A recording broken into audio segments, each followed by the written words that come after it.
The monks did not say Mount Kailash would kill the first person who reached its summit. Their warning was far more unsettling. They said the mountain was not waiting to be climbed at all. It was waiting to see whether human beings could resist the need to conquer everything they touched. For generations, pilgrims had walked around its base, prayed beneath its shadow, and returned home without ever placing one foot on the upper slopes. Then modern explorers arrived with maps, ropes, cameras, and a simple question. If the mountain was lower than many famous Himalayan peaks, why had nobody ever stood on top? The answer, according to the people who had lived beside it for centuries, was not hidden in the ice. It was hidden in what the mountain represented. Mount Kailash rises in the remote Ngari region of western Tibet, far from the crowded routes of Everest and the commercial camps that now surround many great peaks. It is more than 6,600 meters high, impressive, but not among the tallest mountains on Earth. Climbers have reached summits much higher, steeper, colder, and more technically dangerous. Yet Kailash remains without a confirmed ascent. That single fact has created an enormous vacuum, and into that vacuum have flowed stories about time distortion, forbidden chambers, ancient machines, missing climbers, failing compasses, and monks who supposedly guarded a secret too dangerous to reveal. The strangest part is that the real history is Kailash is sacred to four major religious traditions. Hindus revere it as the home of Shiva. Tibetan Buddhists connect it with the cosmic mountain at the center of the universe. Jains associate the region with the liberation of their first Tirthankara. Followers of the Bon tradition see it as an ancient spiritual center linking heaven, earth, and the unseen world. These traditions developed separately, yet they all arrived at the same conclusion. Kailash was not an ordinary mountain. It was a place to approach with humility, not ambition. That difference matters because almost every famous mountain story is built around ascent. A climber reaches the top, plants a flag, takes a photograph, and returns with proof that the impossible has been defeated. Kailash reverses that story. The sacred act is not climbing upward, it is walking around. Pilgrims complete a circuit called the Kora, following a route of more than 50 kilometers through cold valleys and high passes. Some take several days. Others perform full-body prostrations, lowering themselves to the ground, standing, stepping forward, and repeating the movement again and again. The mountain remains above them the entire time, visible but untouched. To an outsider, that can look like fear. To the monks, it is discipline. They say the mountain teaches through distance. You are allowed to see it, circle it, suffer near it, and change because of it. What you are not allowed to do is turn it into a trophy. That is the first secret behind Kailash, and it is more disturbing than the idea of a monster or a curse because it challenges something deeply modern. The belief that every place exists to be entered, measured, photographed, and owned. But that is not the version spreading across the internet. Viral videos claim that a 94-year-old monk recently broke 6 decades of silence and revealed that Kailash is an ancient machine. According to these stories, the mountain is an anchor point placed on Earth before human civilization. It supposedly bends time, disables electronics, causes climbers to age within hours, and protects a hidden chamber called the Hall of Records. Inside that chamber, the legend says, lies the true history of humanity and something called the seed of the next world. The details are irresistible. They are also almost impossible to verify. The monk's name changes from one account to another. The monastery is rarely identified clearly. No authenticated transcript has appeared. No original Tibetan manuscript has been publicly examined by independent scholars. No medical report confirms that climbers aged decades in a single day. The story feels ancient, but its trail often leads back only to recent websites, social media clips, and videos repeating one another. That does not automatically prove every part is false. It does mean the most dramatic claims cannot be treated as established fact. And this is where the real investigation begins. Because beneath the exaggerated stories are older traditions that are genuine, documented, and still powerful. One of the best known is the legend of Milarepa, the great Tibetan yogi, and Naro Bonchung, a master of the older Bon faith. The story says the two competed for spiritual authority over the mountain. Naro Bonchung began his ascent using a magical drum, while Milarepa waited in meditation. At sunrise, Milarepa rode a beam of light and reached the summit first. His rival fell back, leaving a mark on the mountain's face. The legend is not a mountaineering record. It is a religious teaching. Milarepa does not win because he has better equipment or stronger muscles. He wins because he has transcended the ordinary desire to conquer. The story creates a boundary. Only someone completely free from ego could reach the summit, and someone free from ego would have no reason to prove it. That paradox has protected Kailash more effectively than any wall. When Western explorers began mapping the region, they brought a very different way of seeing mountains. Peaks were obstacles, coordinates, and future achievements. In the early 20th century, experienced travelers studied Kailash from different sides. Some described routes that looked impossible. Others believed a line might be climbable under the right conditions. Yet no confirmed expedition reached the summit, and several plans ended before they truly began. Weather, access, politics, local opposition, and religious respect all played a role. One famous account describes an Austrian traveler asking a local lama whether Kailash could be climbed. The reply was simple: only a man entirely free of sin could reach the top. It sounds like a supernatural warning, but it carries the same deeper message. A person pure enough to climb would not want the fame that came from doing it. The summit was protected by a moral condition no ordinary climber could honestly claim to meet. Decades later, the issue became more serious when reports emerged that a European team had been offered permission to attempt the mountain. The proposal triggered anger among religious communities in Tibet, India, and beyond. Whether the team ever received a final practical chance to climb is still described differently in different accounts, but the reaction was clear. Kailash was not simply another unclimbed peak waiting for a sponsor. It was a sacred site shared by millions of people. Any ascent would be understood by many as a violation, not an achievement. The controversy helped strengthen the modern ban on climbing. Today, there is no accepted legal route to the summit, and responsible mountaineers generally recognize the taboo. That means Kailash remains unclimbed, not because one mysterious force has stopped every expedition, but because religion, law, ethics, geography, and international attention all stand together. Yet the lack of a summit leaves one question open. What would happen if someone ignored every rule and tried anyway? This is where stories of the return field appear. Some monks and pilgrims describe a powerful feeling of being turned back. Travelers speak of sudden dread, confusion, or the overwhelming certainty that they should not continue. In viral versions, whole teams of elite climbers supposedly experience the same thought at the same moment. You do not belong here. The mountain, they say, entered their minds and pushed them away. There is no reliable evidence that Kailash produces a measurable psychological field. But the experience itself is not difficult to understand. The plateau is remote, cold, high, and physically punishing. Oxygen levels are low. Weather changes quickly. The landscape is enormous and almost empty. A person already carrying the knowledge that millions consider the mountain untouchable may interpret ordinary fear as a warning. Group psychology can spread that feeling rapidly. If one respected guide stops and says the place feels wrong, others may suddenly recognize the same fear inside themselves. That explanation does not make the experience meaningless. The brain does not separate culture, expectation, altitude, and danger into neat boxes. A sacred landscape can produce a real emotional response even if no invisible force exists. Pilgrims may feel watched. Climbers may feel rejected. A scientist may call it stress, while a monk calls it the mountain's voice. Both are describing something happening inside a human being. The disagreement is over where the message begins. Then come the stories about time. They are among the most repeated and disturbing claims connected to Kailash. According to the legend, people who approach the mountain experience rapid hair and nail growth. Some supposedly return looking years older. Others lose track of hours or believe days have passed when only a short time is gone. One widely repeated tale describes a group of climbers who spent 12 hours on the slopes and came back with white hair, damaged organs, and only 2 years left to live. No verifiable expedition report, hospital record autopsy, or peer-reviewed study confirms that event. The names attached to it change, and the supposed Russian researchers cannot be traced consistently. That is a major warning sign. Extraordinary biological aging would leave enormous scientific evidence. It would be one of the most important medical discoveries in history.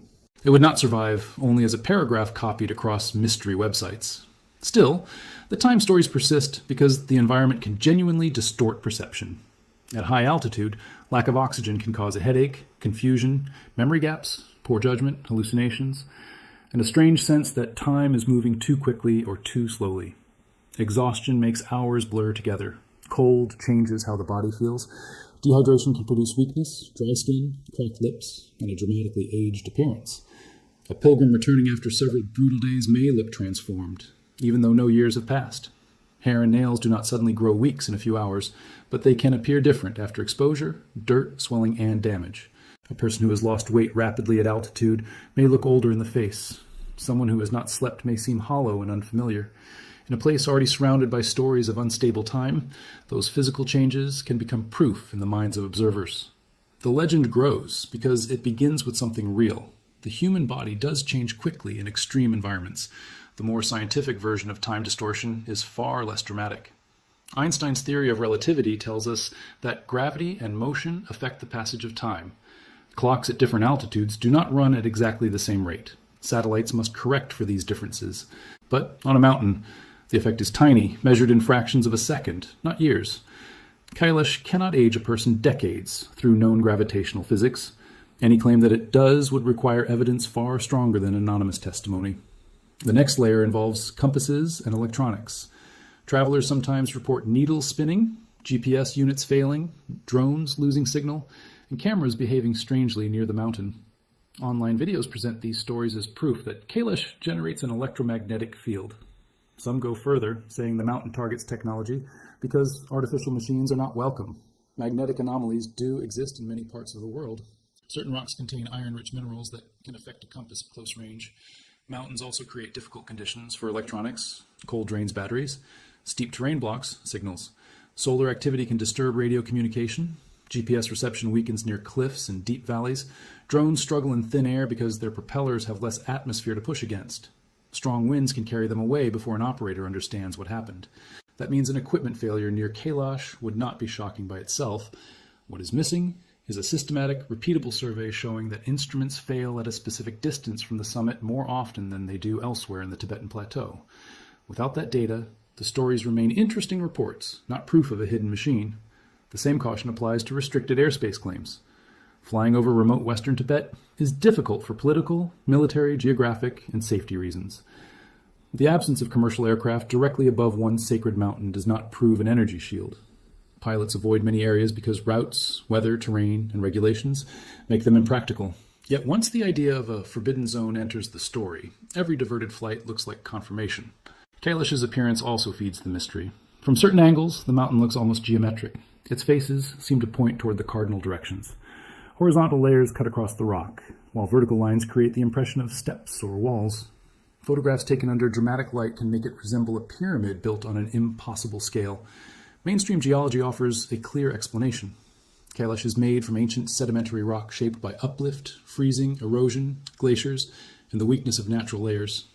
Mountains can form sharp, symmetrical faces when erosion follows fractures. The famous pyramid shape of the Matterhorn is natural. So are many flat-sided peaks and isolated rock towers. Nature does not avoid straight lines. It creates them wherever rock breaks in regular patterns.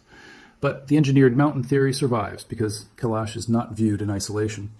It is connected with cosmic mountains, four directions, sacred rivers, and ancient stories. Once a person expects design, every line becomes a staircase and every shadow becomes an entrance. Photographs are often rotated, sharpened, or selected from the one angle that looks most artificial. The mountain becomes evidence for an idea that was already present before the picture was taken. The mountain's real geographic importance needs no invented grid. The wider Kailash region is linked to the sources of four great river systems, the Indus, Sutlej, Brahmaputra, and Karnali, which feeds the Ganges system. These rivers flow in different directions and support enormous populations across Asia. Ancient religious traditions described a central mountain surrounded by rivers, so the physical landscape naturally became connected with cosmic geography. It is important to be precise. The rivers do not all burst from one opening beneath the summit. Their headwaters lie across the broader plateau and surrounding lakes and glaciers. But from the perspective of ancient travelers, the region truly was a water center. Life moved outward from it. That fact alone helps explain why Kailash became more than a peak.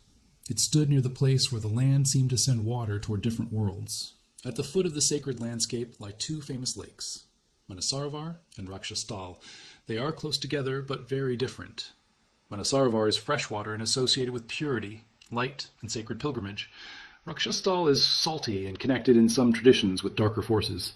Seen from above, their shapes and colors create a striking contrast.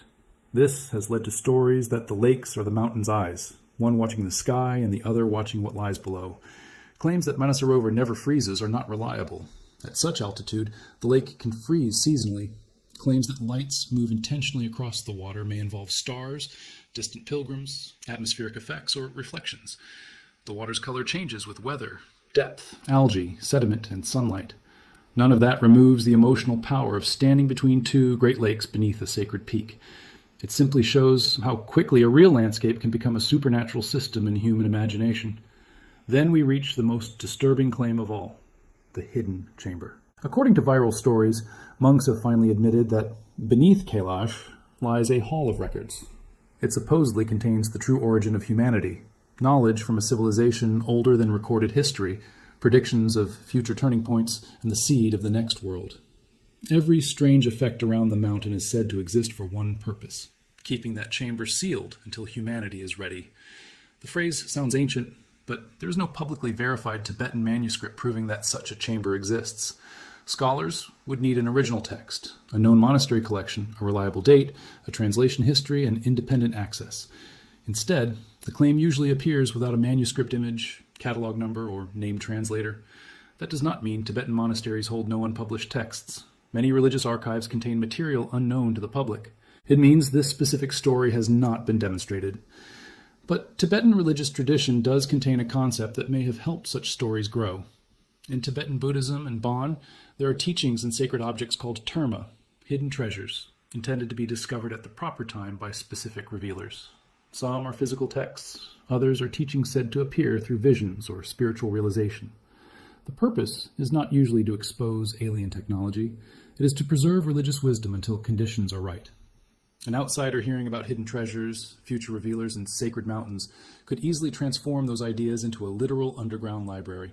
The seed of the next world may be a modern dramatic phrase, but the broader theme of knowledge protected until humanity is prepared has genuine religious parallels.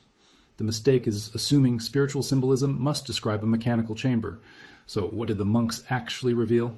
Not one secret document, not one machine, and not one scientific proof of time distortion. What emerges from authentic tradition is something quieter and more challenging. Kailash is treated as a living, sacred presence. The mountain is not valuable because something is hidden inside it. It is valuable because it teaches human beings to stop before they enter.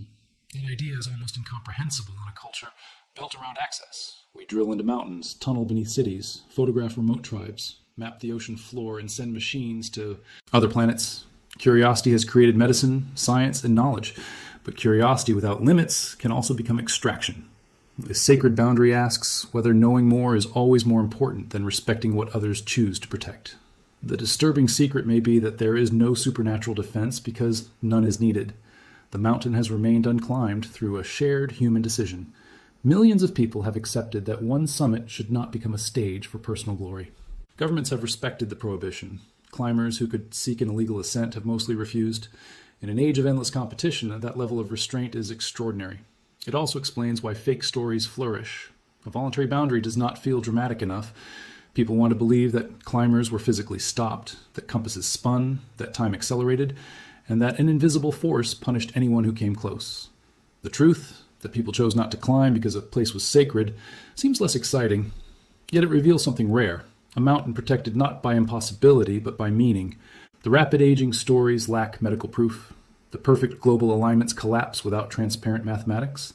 The hidden chamber has no authenticated text or excavation. But the sacred history is real. The prohibition is real.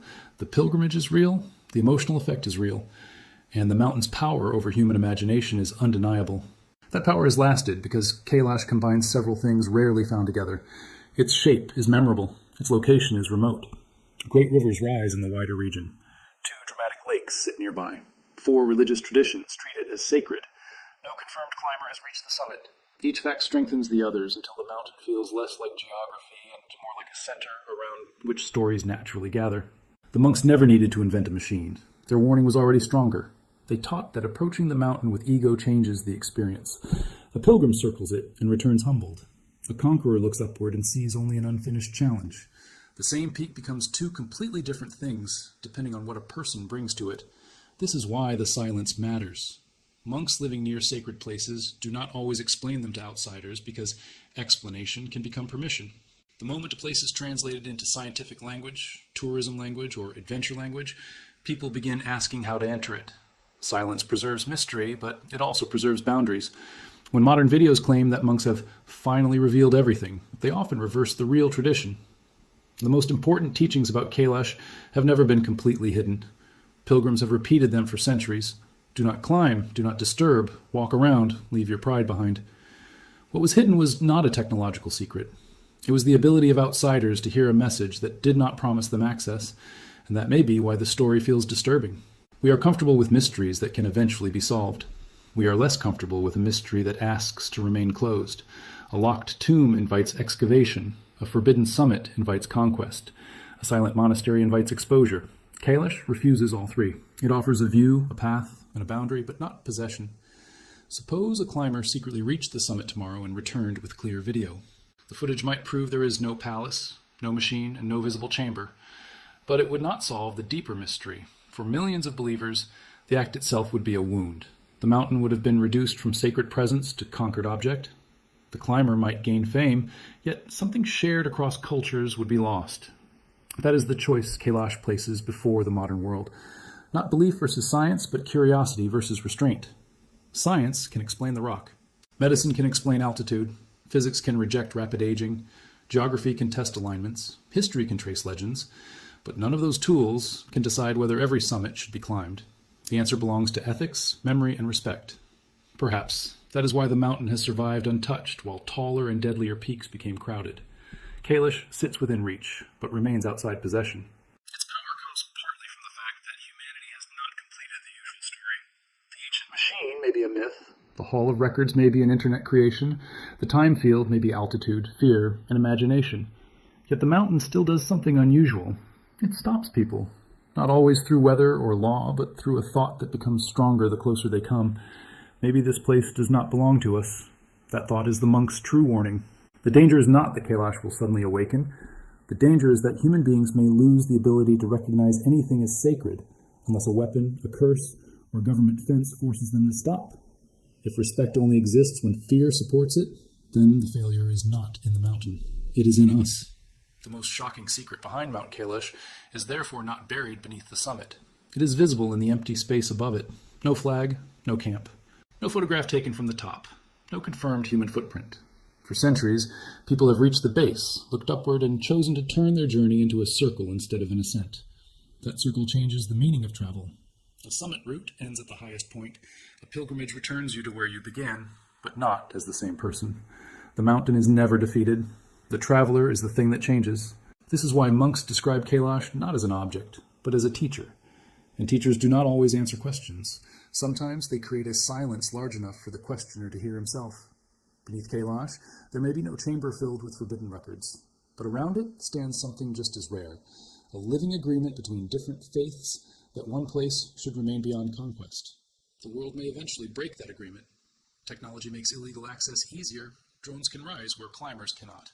Satellites can reveal more detail every year. Tourism brings roads, hotels, waste, and pressure. Climate change is altering snow, ice, water, and pilgrimage conditions across the plateau. The mountain's greatest threat may not be one reckless climber. It may be the slow transformation of a sacred landscape into content. That is why responsible storytelling matters. Repeating false claims can attract attention, but it can also bury the real history under noise. The unverified monk, the aging expedition, and the ancient machine turn Kailash into a horror attraction. The genuine story is more human. It is about belief surviving modernity, different religions sharing a boundary, and one famous summit remaining empty because millions believe emptiness itself has value. When the clouds move across Kailash, lines appear and disappear on its faces. Snow creates symbols. Shadows create doors. A believer sees the home of a deity. A geologist sees layered rock. A pilgrim sees a path around suffering. A conspiracy theorist sees a machine, and the mountain does not confirm any of them. It remains silent, allowing each visitor to reveal what he already carries. Perhaps that is why no final explanation has closed the mystery. Kailash is not one puzzle. It is geology, religion, politics, psychology, geography, and myth occupying the same place. Remove one layer and the others remain. Prove the pyramid-shaped natural, and the sacred history survives. Disprove rapid aging, and the pilgrimage continues. Find no chamber, and the taboo still matters. The monk's message is not that science must stop asking questions. It is that questions should not become excuses for violation. A person can study Kailash without climbing it. Researchers can examine its geology from a distance. Historians can translate texts. Doctors can investigate altitude experiences. Pilgrims can share testimony. Knowledge does not require ownership. For now, the mountain remains as it has for generations, visible, reachable, and unconquered. Pilgrims continue to circle it. Monks continue to pray nearby. Rivers continue to flow from the surrounding plateau. Stories continue to grow in the distance between what is known and what people fear may be hidden. And somewhere in that distance lies the only secret that can be stated with confidence. Mount Kailash has never needed to defend itself with impossible technology. Human beings have defended it through belief, law, memory, and restraint. That protection is fragile because it exists only as long as people agree to honor it. If that agreement disappears, the mountain may not strike anyone down. Time may not accelerate. Compasses may not spin. No hidden machine may awaken. Something quieter will happen. Ni, of the last great sacred boundaries on Earth, will become another conquered location. And humanity will learn that the most disturbing thing behind Mount Kailash was never what the monks were hiding. That silence is still part of its power. It was what they were asking us not to destroy.